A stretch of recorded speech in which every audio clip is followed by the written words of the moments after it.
지난 시간에 우리는 미혹을 받지 않도록 주의하라 라는 예수님 말씀에 집중하며 묵상했습니다. 예수님은 오늘 본문에서 종말 현상에 대한 말씀을 계속 이어가십니다. 두 번째 메시지입니다. 두려워하지 말라 라는 주님의 말씀입니다. 종말에는 거짓 그리스도가 출현할 것이라고 말씀하신 주님은 오늘 본문에서는 난리와 난리 소문을 들을 것이지만 두려워하지 말라고 말씀하셨습니다. 6절을 다시 읽겠습니다. 난리와 난리 소문을 듣겠으나 너희는 삼가 두려워하지 말라. 이런 일이 있어야 하되 아직 끝은 아니니라. 여기서 난리와 난리의 소문은 무엇을 말하는 것일까요? 자, 국문으로 보면요, 난리라고 번역된 말이 있는데요, 이 말의 그리스어의 원형을 보면 폴레모스라는 단어를 쓰고 있습니다. 그런데 이 단어는 원래 전쟁 혹은 전투라는 뜻입니다. 그래서 NIV나 RSV 같은 영어 성경을 보시면 영어로 war로 번역을 했습니다. 전쟁. 그래서 본문을 원어 표현에 맞게 다시 읽자면 전쟁과 전쟁의 소문이 될 것입니다. 근데 이 말은 실제로 일어난 전쟁의 소식도 들을 것이지만은 전쟁이 일어날 것이라는 소문도 들을 것이다 라는 말로 해석할 수 있겠습니다.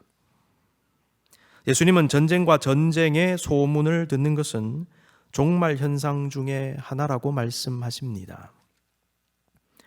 마태복음 24장 설교를 시작하면서 본문은 메시지의 복합성을 가지고 있다고 제가 말씀드렸죠. 본문에서 말하는 전쟁은 기본적으로 AD 70년에 일어난 예루살렘 성전을 무너뜨린 그 전쟁, 유대 로마 전쟁을 말하는 것으로 일단 봅니다. 그러나 그 전쟁뿐만 아니라 그 이후에 계속적으로 일어난 전쟁들을 예언한 말씀들로도 볼 수 있습니다. 그래서 원문을 보시면 전쟁이라고 하는 단수로 되어 있지 않고요, 전쟁들이라고 하는 복수로 나타나 있습니다. 본문은 더 나아가 오늘을 사는 우리를 향한 예언의 말씀도 됨을 기억해야 할 것입니다. 주님은 7절에서 민족이 민족을, 나라가 나라를 대적하여 일어나겠고 라고 말씀하셨습니다. 이 말씀은 예수님께서 말씀하신 이 전쟁의 개념이 매우 다양하다는 것을 말해주는 것 같습니다. 예수님께서 말씀하신 전쟁이란 국가 간의 전쟁뿐만 아니라 민족 간의 전쟁, 그리고 같은 민족, 같은 진영 안에서의 전쟁을 비롯해서 마치 전쟁과도 같은 갈등, 전쟁과도 같은 대립의 상황 모두를 포함하는 것으로 확대해서 해석할 수 있겠습니다. 우리는 지금도 국가 간의, 민족 간의, 그리고 한 민족끼리의 전쟁을 보고 듣고 경험하고 있습니다. 흥미롭게도 예수님은 전쟁을 언급하시면서 기근과 지진을 같이 언급하고 계십니다. 7절입니다. 민족이 민족을, 나라가 나라를 대적하여 일어나겠고 곳곳에 기근과 지진이 있으리니. 이 구절을 곰곰이 읽고 묵상할 때 어떤 질문을 하게 됩니다. 전쟁과 기근과 지진이 무슨 관계가 있을까요? 예수님은 전쟁도 일어나고 그와 상관없이 기근과 지진도 일어난다고 말씀하신 것일까요? 아니면 전쟁이 일어나면 기근과 지진이 전쟁과 연관되어서 같이 일어난다고 말씀하신 것일까요? 기근이라고 번역된 말의 원어를 보면 굶주림을 의미하는 리모스 계열의 단어가 쓰였습니다. 기근이 오면 사람과 동물은 굶주리게 되어 있죠. 기근 그 자체가 굶주림입니다. 근데 그 기근은 전쟁과 별개로 일어날 수 있겠죠. 동시에 전쟁이 일어나면 땅이 황폐해지므로 기근이 생길 수 있습니다. 전쟁이 인간 사회를 황폐화시키는 이유는 무기로 사람을 죽이고 파괴하기 때문이기도 하겠지만 삶을 영위하게 하는 근간 자체를 파괴하기 때문입니다. 따라서 본문에서 말하는 기근이란 전쟁과 상관없는 기근, 그리고 상관 있는 기근 모두를 포함할 것입니다. 아울러 황폐해진 인간의 삶 자체를 은유적으로 나타내는 것이라고 생각할 수도 있겠습니다. 전쟁이 일어나면 기근이 생깁니다. 정신적 기근, 육체적 기근이 생깁니다. 지진은 어떠한가요? 지진으로 번역된 말을 보면 세이스모스 계열의 단어를 쓰고 있는데요. 이 단어의 문자적인 뜻을 보니까 흔들림 혹은 격렬한 움직임을 나타냅니다.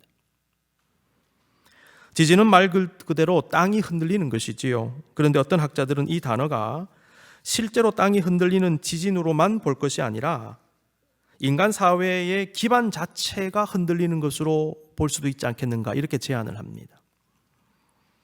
이러한 해석이 설득력이 있는 이유는 전쟁은 모든 것을 통째로 흔들고 무너뜨리는 것이기 때문입니다.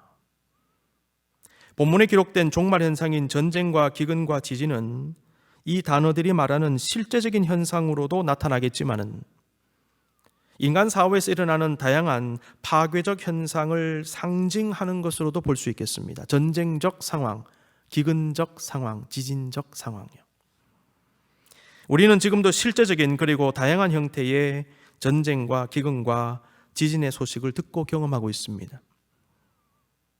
아울러 우리는 소문이라는 말에도 집중할 필요가 있겠습니다. 종말 현상의 특징 중에 하나는 소문이 많이 난다는 것입니다. 물론 소문 중에는 정확한 소문도 있겠지만 검증되지 않고 그저 바람처럼 떠도는 풍문으로서의 소문도 있습니다. 풍문이 무엇입니까? 바람처럼 떠도는 소문을 풍문이라고 얘기합니다. 예로부터 인간 사회는 온갖 루머와 거짓 소문들이 난무해 왔지요. 특히 오늘날과 같은 정보화 시대에서는 잘못된 소문이 더 많이 그리고 더 빨리 전파될 수 있습니다. 그래서 위험합니다. 우리는 지금 시시각각 쏟아지는 엄청난 양의 뉴스와 정보를 접할 수 있습니다. 정보 공급 과잉의 시대를 살고 있습니다. 너무 많습니다. 우선 누구나 다양한 정보를 쉽게 접할 수 있는 것은 분명히 역사 발전으로 보아야 합니다. 역사를 보면 정보와 지식도 일종의 권력이었음을 알 수 있습니다. 권력자들은 남이 갖지 못한 정보와 지식을 가지고 그것을 권력의 수단으로 삼았습니다. 과거에 권력자는 누구냐 하면 땅을 많이 가진 사람, 돈을 많이 가진 사람, 그와 함께요 정보를 가진 사람이었어요. 근데 지금도 이런 현상이 일어나고 있죠. 부패한 중세 로마 가톨릭 교회가 성도들을 통제할 수 있었던 여러 가지 이유가 있는데요. 그 중에 하나가 라틴어 성경 때문이라고 분석이 됩니다. 그들은 라틴어 성경을 영어, 독어, 불어 같은 각 지역의 언어로 번역을 못하게 했습니다. 오직 사제만 라틴어 성경을 읽고 성경에 대해서 말할 수 있었습니다. 그러니 일반 성도들은 사제들이 하는 말이 다 성경에 그대로 있는 줄 알고 무지 가운데 따를 수밖에 없었어요. 반박이 불가했습니다. 성경을 못 읽었기 때문에. 비성경적인 잘못된 교리와 관습들은 사실 성경의 잘못된 해석에서 비롯된 것이지요. 그런데 일부 계층이 성경을 독점하게 되면 성경 해석의 오류를 바로잡을 수 있는 기회가 그만큼 줄어들기 때문에 교리의 왜곡뿐만 아니라 부정과 부패 그리고 권력 남용은 계속되는 것입니다. 성경을 가지고 권력의 수단으로 삼고 사람들을 억압하는 수단으로 삼았던 거예요. 그리고 다른 사람들이 성경에 접근하지 못하게 만드는 것이죠. 그래서 자기들이 원하는 말을 하게 되는 것입니다. 종교개혁가들이 제일 먼저 한 것 중에 하나가 성경을 번역하여 누구나 성경을 읽을 수 있게 한 것입니다. 이것은 성도들이 바른 성경적 신앙을 갖게 했다는 그런 의미도 있겠지만은 조금 각도를 달리해서 보면 누구나 성경을 읽게 함으로 성경 독점으로 쌓아 올린 종교적 권력 체계를 무너뜨렸다는 것으로도 해석할 수 있겠습니다. 인쇄기술의 발달도 정보 독점을 통해 만들어진 권력 시스템에 타격을 주었습니다. 인쇄기술이 발달하지 않았을 때는 일부 계층만 책과 문서들을 독점할 수 있었고 자신들이 가진 정보와 지식은 백성들을 통제하는 수단이 되었어요. 그리고 모든 유익을 얻을 수가 있었습니다. 자기들은 정보를 가지고 있기 때문에. 그런데 인쇄기술의 발달은 지식과 정보 독점 체제를 무너뜨리기 시작합니다. 사회가 급격하게 달라지기 시작합니다. 종교개혁이 빠르게 확산할 수 있었던 것은 위에서 언급한 개혁가들의 이 성경 번역과 각종 신학 서적의 저술 작업에 인쇄기술이라고 하는 날개가 달렸기 때문입니다. 아무리 좋은 책을 써도 인쇄기술이 없었다면 그것을 확산을 시킬 수가 없습니다. 1400년대 중반에 구텐베르크가 발명한 금속활자 인쇄기는 유럽 문명의 획기적인 발전을 가져다 주었습니다. 책과 문서가 빠르게 그리고 대량으로 그리고 값싸게 인쇄된다는 것은 정보 대중화 시대를 열었다고 하는 획기적 사건이 된 것이지요. 그래서 세계 최초의 금속활자 인쇄본은 우리가 구텐베르크 성경으로 알고 있는 분이 많지만은 그렇지 않습니다. 우리나라에 있습니다. 직지신경입니다. 1377년. 그 다음에 구텐베르크 성경 1450년대. 근데 중요한 게 뭐냐면 구텐베르크의 인쇄기로 말미암아 비로소 대량 인쇄 기술이 발전하게 되었다는 거예요. 여기에 구텐베르크의 공헌이 있습니다. 인류는 이러한 역사적 과정을 거쳐서 현재는 인터넷이라고 하는 첨단 정보통신 기술을 지금 누리고 있습니다. 우리의 문제는 뭐냐 하면 너무 많은 정보 속에 너무나 잘못되고 유해한 정보들도 많이 들어가 있다는 거예요. 정보가 많아진 건 좋습니다. 접속할 수 있는 건 좋습니다. 그런데 그 속에 잘못된 정보도 너무 많은 것이죠. 정보가 없는 것도 문제입니다. 그런데 너무 많은 것도 문제입니다. 그 잘못된 정보들이 우리의 삶에 악영향을 끼치고 있습니다. 오늘 본문 6절은 이러한 현상을 정확하게 지적하는 것처럼 보입니다. 난리와 난리 소문을 듣겠으나, 소문이란 말이 나오죠. 영어로 보니까 루머로 되어 있어요. 너희는 삼가 두려워하지 말라. 예수님은 이 구절에서 소문의 확산과 공포의 확산을 연결시키고 계십니다. 예수님은 2000년 전 그 당시에 소문에 부정적인 영향을 말씀하신 것입니다. 그런데 오늘날은 과거보다 소문의 영향력이 더 크게 나타나고 더 악하게 나타날 수도 있습니다. 그 이유는 지금 우리는 감당하기 어려울 만큼의 많은 정보를 접하고 있는 데다가 그 중에 많은 것들이 왜곡되고 유해하기 때문이지요. 예수님 말씀대로 우리는 뉴스와 정보와 소문에 크게 영향을 받는 존재입니다. 역사는 소문에 취약한 인간의 모습을 잘 증거하고 있습니다. 우리는 중세 때 유럽을 초토화시켰던 흑사병을 알고 있습니다. 제가 최근에 전염병 상황이 벌어지면서 전염병에 대한 몇 권의 책을 좀 사서 보게 되었는데요. 세계사를 바꾼 전염병 13가지라는 책이 있더라고요. 2017년에 나왔는데 제니퍼 라이트라는 분이 썼습니다. 이 책은요, 13가지의 전염병 혹은 각종 질병을 소개합니다. 안토니누스 역병, 가레토 패스트, 무도광. 이것은 집단 히스테리 증상을 얘기하는 것인데 집단 히스테리가 당시에 전염병 번지듯이 번졌답니다. 그래서 무도광, 춤을 미친 듯이 막 추는 현상이 일어났대요. 두창, 매독, 결핵, 콜레라, 나병, 장티푸스, 스페인 독감, 김현성 뇌염, 전두엽, 절제술. 이것은 사실은 정신병 질환 치료 방법으로 뇌에 구멍을 뚫어서 시술하는 그런 수술법을 얘기하는 것인데 정신병 걸린 분들이 막연히 이것을 통해서 병을 나을 수 있다는 기대감이 생겼고 그 기대감이 전염병처럼 확산되었다는 그런 것을 얘기하는 것입니다. 그 다음에 소아마비입니다. 이 13가지를 세계사를 바꾼 전염병 13가지로 이 라이트라는 분이 소개했는데요. 이 중에 가레토 패스트라고 하는 것이 지금 우리가 알고 있는 흑사병의 일종입니다. 흑사병은 영어로 플레이그라고도 하고요, 블랙 데스라고도 얘기하는데 그 이유는 감염되었을 때 살이 썩어서 검게 되기 때문에 블랙 데스 이렇게 얘기합니다. 그런데 여러분 아시는 대로 흑사병은 쥐에 붙어 사는 벼룩에 물려서 감염되는 게 흑사병이죠. 특정 쥐가 예르시니아 페스티스라고 하는 박테리아를 가지고 있는데요. 벼룩이 쥐에 붙어서 피를 빨아먹을 때 이 박테리아를 흡수한답니다.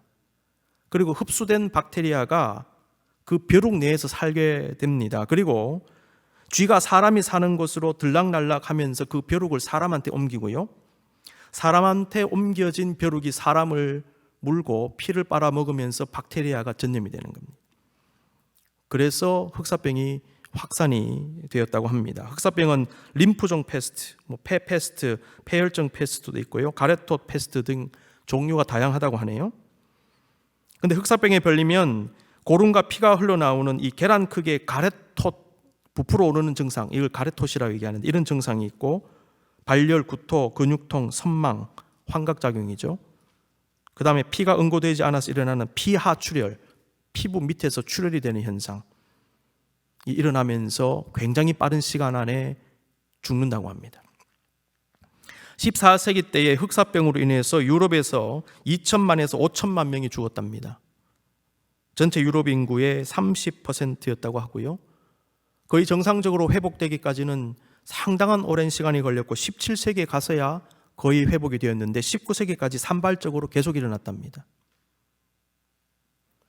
우리가 주목해 봐야 되는 것은요, 당시 흑사병이 창궐했을 때 말도 안 되는 헛소문들이 퍼져 사람들이 불필요한 행동을 하거나 상황을 더 악화시켰다는 것이지요. 예를 들면 흑사병은 쥐를 통해서, 벼룩을 통해서 옮기는데 많은 사람들이 공기를 통해서 전염되고 악취가 전염시킨다 이렇게 생각했답니다. 잘못된 소문이죠. 그래서 공기 정화를 위해서 온 집안에 양파를 썰어 놓고 있었답니다. 쥐를 잡아야 되는데.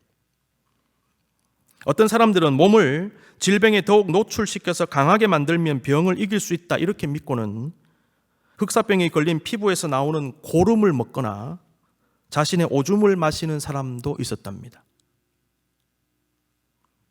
제가 또 다른 책을 보니까요, 당시에 고양이에 대한 미신 때문에 흑사병이 더 확산되기도 했답니다. 중세 유럽에서는 고양이가 흑사병의 원인으로 인식이 되어져서 그 고양이를 대량 학살하는 바람에 쥐 개체수가 늘어나지 않습니까? 그래서 오히려 더 이 패스트가 더 확산되었다고 합니다. 자, 그렇다면 고양이를 왜 죽였을까요? 여러분, 고대 로마는 고양이를 반려동물로 키운 최초의 유럽 국가라고 합니다. 고양이를 반려동물로 키운 최초의 유럽 국가, 고대 로마랍니다. 문제는 당시 로마인들 가운데 이 이교도들이 있었는데 이들이 고양이를 숭배하는 일까지 일어났답니다. 그러자 로마 가톨릭 교회는 이교도 근절의 방법 중에 하나로 고양이를 죽이게 했대요. 그 후에 교황 그레고리 9세라는 분, 1200년대 분인데요. 이분은 고양이와 악마를 연결했답니다. 그래서 사람들에게 가르치는 거예요. 고양이는 악마적 존재다. 자, 이런 일들이 일어나면서 고양이가 적어도 유럽에서는 부정한 동물로 인식이 되었습니다. 그러다가 흑사병이 창궐하자 사람들이 원인을 찾는데 고양이가 원인이다라고 생각했다는 거예요. 그래서 고양이를 대량 학살하기 시작합니다. 그리고 어떤 사람들은 유대인이 원인이다 그래서 유대인을 학살하고, 마녀들이 문제다 그래서 마녀 사냥을 했습니다. 고양이를 죽이니까 쥐의 개체수가 늘어나죠. 흑사병이 더 늘어났습니다. 결국은 부정확한 사실, 소문, 미신 등이 당시 사회의 문제를 더 악화시키고 혼란을 가중시킨 것입니다. 여러분, 근데 잘 보십시오. 지금도 이런 일이 반복되고 있습니다. 우리가 주목해야 되는 것은 삼가 두려워하지 말라는 주님의 말씀이지요. 너희는 삼가 두려워하지 말라라고 번역된 말을 원문에 충실하게 다시 읽으면 너희는 두려워하지 않도록 주의하랍니다. 삼가라는 말 때문에. 다시 말해서 전쟁의 소문을 듣더라도 두려움에 빠져 요동치지 않도록 주의하라는 말씀입니다. 사도 바울도 종말 현상을 보며 두려워하지 말라고 권고했습니다. 데살로니가 후서 2장 1절과 2절입니다. 형제들아, 우리가 너희에게 구하는 것은 우리 주 예수 그리스도의 강림하심과 우리가 그 앞에 모임에 관하여 영으로나 또는 말로나 또는 우리에게 받았다 하는 편지로나 주의 날이 이르렀다고 해서 쉽게 마음이 흔들리거나 두려워하거나 하지 말아야 한다는 것이라 그랬습니다. 여러분, 예수님은 소문과 두려움을 연결지어 말씀하십니다. 우리가 가진 어떤 정보와 두려움이 연결이 됩니다. 근데 이 두 가지가, 이 소문과 두려움이 재앙의 시기에 나타나는 일반적 현상입니다. 그런데 이 둘이 서로 상호작용을 합니다. 소문은 두려움을 가지게 하지요. 두려움을 느낄 때 잘못된 정보와 소문, 미신 따위에 더 현혹이 됩니다. 그래서 많은 사람들이 미신, 가짜뉴스, 소문, 이단 사상에 미혹이 됩니다. 언제요? 지금 같은 때에, 환난의 때에. 재앙의 시기에는 확인되지 않은 소문과 잘못된 정보를 특별히 조심해야 됩니다. 아울러 불필요한 공포도 조심해야 됩니다. 존 켈리라는 사람은요, 전염병 시대의 심리 상태를 한마디로 얘기했습니다. 공포라 그랬습니다. 켈리는 말합니다. 역병이 돌 때 공포는 인간관계의 용매로서 작용한다. 모든 사람을 적으로 만들고 고립시킨다. 근데 가만히 보니까 지금 이런 현상들이 나타나는 것 같아요. 모든 사람을 적으로 만들고 고립시킨다. 나도 고립되고 상대도 고립시킵니다. 모든 사람이 섬이 된다. 어떤 섬? 의심, 공포, 절망에 사로잡힌 작은 유령 섬이 된다. 그랬습니다. 예수님은 이 땅에서 일어난 종말 현상의 소문으로 인해 성도들이 공포감에 빠져들고 흔들리며 중심을 잃어서는 안 됨을 말씀하십니다. 자, 그렇다면 종말 현상을 봄에도 불구하고 두려워하지 않아야 되는 이유가 무엇일까요? 예수님은 이런 일이 있어야 하되 아직 끝은 아니기 때문이라고 말씀하셨습니다. 끝이 아닌데 끝이 온 것처럼 호들갑을 떨면 안 된다는 것이지요. 8절 말씀도 중요한 이유가 됩니다. 이 모든 것은 재난의 시작이니라. 재난의 시작이니라 라는 말씀은 아직 끝이 아니다 라는 말씀과 연결이 되지요. 아직 끝이 아니고 이제 시작이니 끝난 것처럼 생각하고 두려워하지 말라는 말씀입니다. 자, 그런데 생각해 보십시오. 만약 재난의 시작이라면 오히려 더 두려워할 수 있는 것 아닐까요? 이제 재난이 시작되고 앞으로도 재난이 계속되기 때문에 우리는 더욱 두려워할 수밖에 없는 것 아닐까요? 그렇지 않습니까? 이제 재난의 시작이니라. 더 두려워할 수 있는 것입니다. 그런데도 주님은 두려워하지 말라고 하셨습니다. 그 이유가 무엇이겠습니까? 우리는 재난의 시작이니라 라고 하는 말씀에 담겨있는 깊은 의미를 발견할 때 주님의 말씀을 이해할 수 있게 됩니다. 재난으로 번역된 그리스어의 원형을 보니까요, 오딘이라는 말입니다. 근데 이것은요, 참을 수 없는 고통 혹은 무서운 재난을 뜻하는데 흥미롭게도 이 단어는 아기를 낳을 때의 고통을 의미하는 진통이라는 뜻을 가진 오디노라는 말에서 나왔습니다. 오디노, 오딘, 진통, 재난. 우선 이 단어는 예수님께서 말씀하신 종말의 재난은 마치 해산의 고통과 같은 견디기 힘든 고통이 될 것이라는 그런 의미를 전해줍니다. 그런데 학자들은요, 이 단어가 희망을 품고 있는 단어라고 해석합니다. 왜냐하면 여러분, 진통 끝에 뭐가 있을까요? 아기의 탄생이 있잖아요. 산모의 진통은 큰 고통이지만 그 끝에는 새로운 생명으로 인한 기쁨이 기다리고 있어요. 이게 진통의 특징입니다. 그래서 예수님께서 이 단어를 쓰신 것은 아주 심오한 의미가 담겨 있다 하겠습니다. 종말에 있을 재난은 비록 고통스럽지만 진통을 견딘 산모가 아기를 얻는 기쁨을 누리듯이 그 재난을 잘 견딘 성도들은 예수 그리스도의 재림과 종말을 통하여 주님께서 예비하신 새로운 세계, 요한계시록에 예언된 새하늘과 새 땅으로 나아가는 기쁨을 얻게 된다는 것입니다. 무엇을 통하여? 진통을 통하여. 따라서 재난의 시작이니라 라고 하는 말씀은 종말 현상으로서의 재난이 시작된다 라고 하는 문자적 의미도 있지만은 동시에 종말 과정이 시작되는 것이기 때문에 종말 끝에 성도들이 들어갈 하늘나라가 이제 곧 다가온다는 말씀으로도 받게 된다는 것이지요.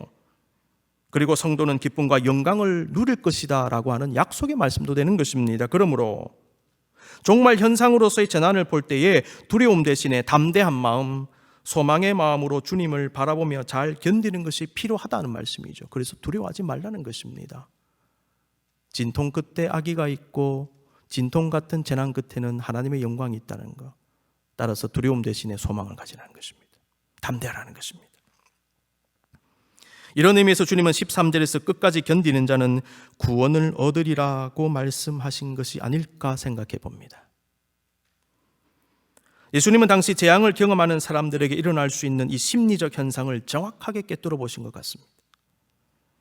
그리고 지금 우리에게도 주의를 주십니다. 난리와 난리 소문을 듣겠으나 너희는 삼가 두려워하지 말라. 성도들은 이단 사상, 가짜 뉴스, 잘못된 정보를 분별할 수 있어야 하고 현혹되어서는 안 됩니다. 눈에 보이는 현상으로 인해 쉽게 마음이 무너지고 두려움에 빠지지 않도록 스스로 조심하며 자신을 지킬 수 있어야 합니다. 지금은 어느 때보다 나 자신의 마음을 지켜야 할 때입니다. 여러분, 특히 지금과 같은 정보화 시대는요, 우리가 보고 듣고 느끼는 수많은 것들이 우리의 영혼을 위협하는 시대임을 아셔야 돼요. 정보가 없는 것도 문제죠. 근데 너무 많은 것도 문제입니다. 그 많은 정보가 우리를 위협한다는 것입니다. 몰라도 되는 정보까지 다 알게 되잖아요. 그것이 우리를 집어삼킵니다. 여러분, 그러므로 우리는 영적으로 우리 자신을 더 잘 관리하고 지켜나가야 합니다. 여러분, 보고 듣는 거 조심하십시오. 미디어를 조심하셔야 됩니다. 유튜브 좋은 수단이죠. 유튜브 속에 온갖 것들이 다 들어있습니다. 내가 먹을 것과 먹지 않아야 될 것을 분별하여 드셔야 합니다. 세 번째로 신앙 때문에 환난을 당할 것이다 라는 말씀도 나옵니다. 9절입니다. 그때의 사람들이 너희를 환난에 넘겨주겠으며 너희를 죽이리니 너희가 내 이름 때문에 모든 민족에게 미움을 받으리라. 예수님은 종말에 성도들이 신앙 때문에 환난과 핍박을 당할 것이라고 예언하셨습니다. 너희가 내 이름 때문에 라는 표현이 결정적이지요.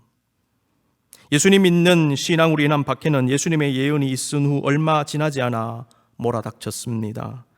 초기 기독교 역사는 여러분 아시는 대로 순환과 박해 역사 아닙니까? 그 이후에 교회도 엄청난 박해 속에 고통을 당했습니다. 예수님의 예언은 정확하게 이루어졌습니다. 성도들을 향한 박해는 지역의 차이가 있지만 지금도 계속됩니다. 우리가 아는 대로 얼마 전까지 중국에서 대대적인 핍박이 있었고 추방이 있었지 않습니까? 지금도 계속됩니다. 그러므로 예수님의 예언은 여전히 유효한 것입니다. 우리는 신앙 때문에 다양한 형태의 핍박을 받을 수 있음을 알고 기도 가운데 마음을 강하게 다져야 합니다.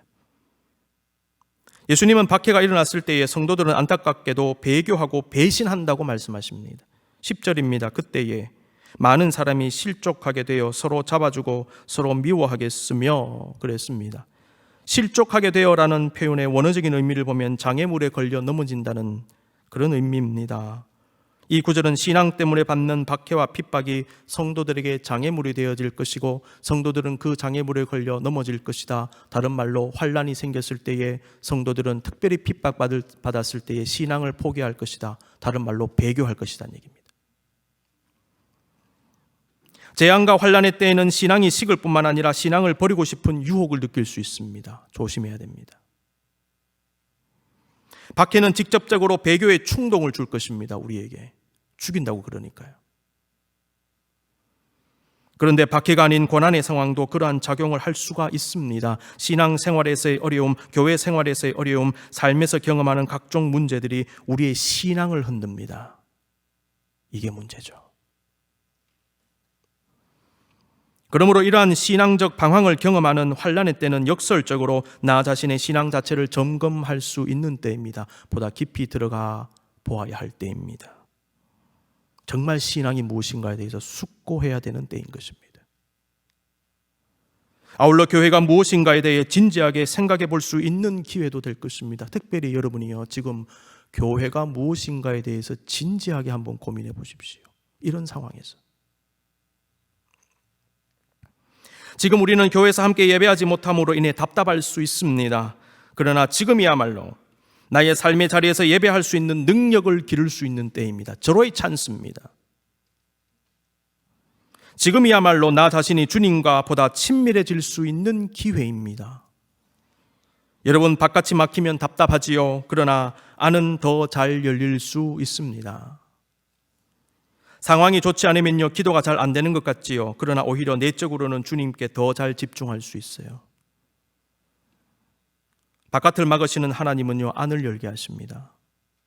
하나님 역사 가운데 하나가 뭔지 아십니까? 하나를 막으시면 다른 걸 연다는 거예요. 주님은 지금 바깥을 막으셨죠. 그런데 우리 안은 열어주십니다. 더 깊이 기도할 수 있습니다. 그래서 고난 속에서 주님을 더 깊이 만나게 되는 것입니다. 이 오묘한 진리를 여러분 깨달으실 수 있기를 바랍니다. 예수님은 종말에 주님을 향한 신앙을 버릴 뿐만 아니라 함께 하던 동료를 고발하고 서로 미워하는 현상도 일어날 것이라고 말씀하십니다. 한마디로 배신한다는 얘기입니다. 예수님이 이것을 서로 잡아주고 라고 하셨어요. 주님을 배신하는 인간은 사람끼리도 서로 배신하는 존재라고 성경은 기록합니다. 인간은 근본적으로 사랑을 상실한 인간입니다. 특별히 배신한 인간은. 그래서 주님은 서로 미워하겠으며 라고 말씀하십니다. 사랑을 상실했기 때문에. 주님은 이 땅에서 수많은 배신의 고통을 당하셨습니다. 주님은 누구보다도 배신하는 인간의 죄악된 본성을 잘 알고 계시지요. 주님은 특히 재앙적 현상, 종말 현상이 일어날 때에 인간 속에 있는 그러한 왜곡된 본성이 더 잘 일어날 것이라고 예언하신 것입니다. 상황이 어려우면요, 자기 안에 있는 쓰레기 같은 것들, 잘못된 것들이 올라오게 되어 있어요. 그래서 자기의 본 모습을 보는 것입니다. 이게 환난 시기의 특징이기도 합니다. 성도 여러분, 예수님의 종말 설교는 우리의 마음을 다소 어둡게 할 수 있습니다. 저는 설교를 준비하며 두려운 마음과 함께 답답한 마음이 생김을 경험했습니다. 그런데 이 마음이 위로받고 해결되는 듯한 느낌도 가질 수 있었습니다. 그 이유는 성령님 때문이었습니다. 주님은 성령 강림주의를 통하여 종말 현상을 보며 두려워하고 답답해하는 우리에게 성령의 은혜를 오늘 다시 선포하십니다. 우리가 미혹당하지 않을 수 있는 이유, 난리와 난리의 소문을 들으며 두려워하지 않을 수 있는 이유, 환난과 핍박 속에서도 우리의 신앙의 절개를 지킬 수 있는 이유, 무엇보다 끝까지 견딜 수 있는 이유는 우리와 함께 하시는 성령님의 은혜 때문입니다. 사랑하는 성도 여러분, 오늘날과 같이 앞이 잘 보이지 않는 환난의 때일수록 우리에게는 더욱 성령님의 역사가 필요합니다. 성령님과 함께라면 흔들리지 않을 수 있습니다. 성령님과 함께라면 견디고 극복할 수 있습니다. 성령님과 함께라면 고난 가운데서도 승리할 수 있습니다. 2020년 성령 강림주일에 주시는 우리 주의 성령의 충만한 은총이 저와 여러분에게 함께 하시기를 간절히 기원합니다.